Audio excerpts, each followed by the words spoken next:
22 नवंबर 2025 शाम के लगभग 4 बजे एक 13 साल की मासूम लड़की जो ब्लैक ड्रेस पहने हुई थी अपने घर से निकलकर मोहल्ले में ही रहने वाली अपनी दोस्त सहज के घर जा रही थी। ये सब सोसाइटी के सीसीटीवी फुटेज में कैप्चर हो गया।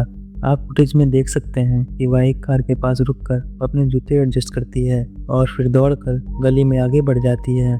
वह अपनी माँ को बताकर निकली थी कि वह सहज को अपने घर खेलने के लिए बुलाकर लाएगी, लेकिन लगभग 30 मिनट बाद जब उसकी माँ और भाई घर का कुछ सामान लेकर लौटे तो उन्होंने देखा घर का मेन डोर और लाइट्स खुली हुई हैं, पर उनकी बेटी घर पर नहीं थी। पहले तो लगा कि शायद वह सहज के घर पर ही होगी। उसके भाई ने तुरंत सहज के घर जाकर पता किया, लेकिन सहज के पिता हरमिंदर सिंह, जिन्हें लोग हैप्पी भी कहते थे, उन्होंने साफ इनकार कर दिया कि वह वहाँ आई ही नहीं। इतना ही नहीं, उन्होंने ये भी बताया कि सहज तो अपनी माँ के साथ लुधियाना गई हुई है। एक पल के लिए ये बात टेंशन देने वाली थी, लेकिन जल्द ही ये खबर पूरे मोहल्ले में फैल गई। दिन दहाड़े एक बच्ची का इस तरह से अचानक गायब हो जाना किसी भी सोसाइटी के लिए एक बड़ा शौक था। सभी मोहल्ले वालों ने मिलकर उन घरों की सीसीटीवी फुटेज को रिव्यू करना शुरू किया जहाँ कैमरे लगे थे, और यहीं से कहानी ने एक भयानक मोड़ आया। फुटेज में साफ दिखा कि शाम के 4:30 पर बच्ची गली में दौड़ती हुई नजर आ रही है और ठीक 4:04 पर वह एक घर के गेट के बाहर खड़ी होकर बेल बजा रही है। गौर करने पर यह पता चला कि यह घर किसी और का नहीं बल्कि उसकी दोस्त सहज का ही था, जहां उसके भाई और माँ अभी पता करने गए थे। यह फुटेज एक क्लियर प्रूफ था, क्योंकि हरमिंदर सिंह ने तो साफ मना कर दिया था कि वह उनके घर आई ही नहीं। इस झूठ ने परिवार के मन में शक पैदा कर दिया। उन्होंने तुरंत पुलिस को कॉल किया, बेटी की मिसिंग कंप्लेंट फाइल की और हरमिंदर सिंह के घर की तलाशी लेने के लिए डिमांड की। शाम के लगभग 6 बजे बस्ती बाबा खेल पुलिस स्टेशन से पुलिस वाले पहुंचे, जिनमें एसआई मंगत राम भी शामिल थे। और दोस्तों, यहीं पर आपको पुलिस की लापरवाही का सबसे शॉकिंग लेवल देखने को मिलेगा। बच्ची की मां ने बाद में मीडिया में बताया कि एसआई मंगत राम ने इन्वेस्टिगेशन के नाम पर सिर्फ पड़ोसियों से पूछताछ की और कुछ स्टेटमेंट्स रिकॉर्ड किए, लेकिन हरमिंदर सिंह के घर की तलाशी लेने की जगह दो पुलिस वाले तो उसके सोफे पर बैठकर चाय पीने लगे। जब पुलिस वाले जाने लगे तो बच्ची की मां ने जोर देकर कहा कि उन्हें घर की अच्छी तरह से चेकिंग करनी चाहिए। इस पर सिर्फ खाना पूर्ति करते हुए पुलिस ने कमरे और अलमारियां खोली और कह दिया कि उनकी बेटी यहाँ नहीं है। जरा सोचिए, पुलिस वाले किस उम्मीद में एक 13 साल की बच्ची को अलमारी के अंदर खोज रहे थे। यह सिंगल स्टोरी मकान था और मेन गेट के पास बने एक बाथरूम पर ताला लगा था, जो कि अपने आप में संदेह पैदा करता था, लेकिन पुलिस ने उसे चेक करना जरूरी नहीं समझा। परिवार वालों ने जब हरमिंदर सिंह की वाइफ से कॉल पर बात की, जो उस समय लुधियाना में थी, तो उन्होंने भी अपने हस्बैंड को सपोर्ट करते हुए किसी भी संदेह से इनकार कर दिया।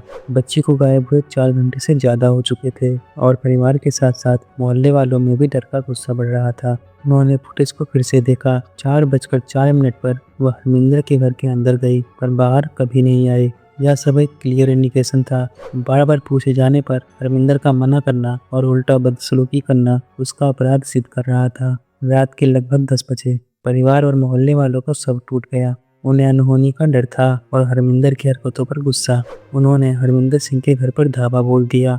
यह एक छोटा सा 2-3 कमरों का घर था। जब उन्हें किसी भी कमरे में बच्ची नहीं मिली तो सबका ध्यान मेन गेट से सटे उस बाथरूम पर गया, जिस पर ताला लगा हुआ था। मोहल्ले वालों ने मिलकर उस ताले को तोड़ दिया और जो मंजर सामने आया उसने सबके होश उड़ा दिए। बाथरूम की फर्श पर वह मासूम बेजान पड़ी थी। उसका चेहरा लाल पड़ गया था और मुंह में कपड़ा ठूसा गया था। यह मंजर इतना दर्दनाक था, वहां मौजूद लोगों के अंदर का गुस्सा और दर्द एक बड़ा तूफान बन गया। मोहल्ले वालों ने तुरंत हरमिंदर सिंह को घर से बाहर घसीटा और पीटना शुरू कर दिया। उन्होंने उसे बुरी तरह से मारा और गुस्से में उसे आग के हवाले करने की कोशिश भी की, लेकिन मौके पर पहुंची पुलिस ने घायल हरमिंदर सिंह को फिर से बचाया और उसके ट्रीटमेंट के लिए सिविल हॉस्पिटल में एडमिट करवा दिया। हरमिंदर सिंह, जिसे रिम्पी उर्फ रैप्पी के नाम से भी जाना जाता था, लगभग 50 साल का था। वह जालंधर के एमजीएम स्कूल में बस ड्राइवर था और उसकी खुद 2 बेटियां थी, एक लगभग 24 साल की और दूसरी 14-15 साल की। 24 नवंबर 2025 को ट्रीटमेंट के बाद हरमिंदर सिंह ने पुलिस के सामने अपना कन्फेशन दिया। उसने बताया कि वह बच्ची अक्सर उसकी छोटी बेटी सहज के साथ खेलने आती थी। घटना वाले दिन सहज अपनी मां के साथ अपनी बड़ी बहन से मिलने लुधियाना गई हुई थी। जब यह लड़की आई तो मैंने गेट खोलकर उसे अंदर बुला लिया और उसे यह नहीं बताया कि सहज घर पर नहीं है। उसने आगे बताया, मैं घर पर अकेला था और मेरी नीयत बिगड़ गई। मैंने उसे बेडरूम में बुला लिया। जब उसने फिर से मेरी बेटी के बारे में पूछा तो मैंने मौका देकर उसे ज़बरदस्ती पकड़ लिया। वह घबराकर खुद को छुड़ाने लगी और जब उसने चीखने की कोशिश की तो मैंने उसके मुंह में कपड़ा ठूस दिया। मैं उसे किसी भी हाल में घर से बाहर नहीं जाने देना चाहता था, इसलिए मैंने उसकी गर्दन जोर से दबा दी और तब तक दबाए रखा जब तक उसने छटपटाना बंद नहीं कर दिया। जब उसे यकीन हो गया कि लड़की की मौत हो चुकी है तो उसने बॉडी को बेडरूम से निकालकर बाथरूम में छिपा दिया और ताला लगा दिया।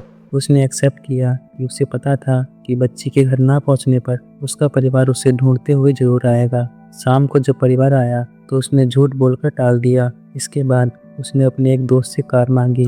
उसका प्लान था कि वह बच्ची की लाश को एक बोरी में भरकर कार के अंदर डालता हुआ रात के अंधेरे में उसे कहीं ठिकाने लगा देगा। उसने कार को पहले घर के बाहर रखा और फिर अंधेरा होते ही बैक करके घर के अंदर ले आया और बरामदे की लाइट भी बंद कर दी, पर बाहर मौजूद भीड़ के चलते उसे मौका नहीं मिल पाया। साइकोलॉजिकल पर्सपेक्टिव से हरमिंदर का यह व्यवहार doctor Jekyll and mister hide effect के जैसा लगता है। इसमें अपराधी अपनी लाइफ को दो अलग अलग बॉक्सेस में बांट लेते हैं।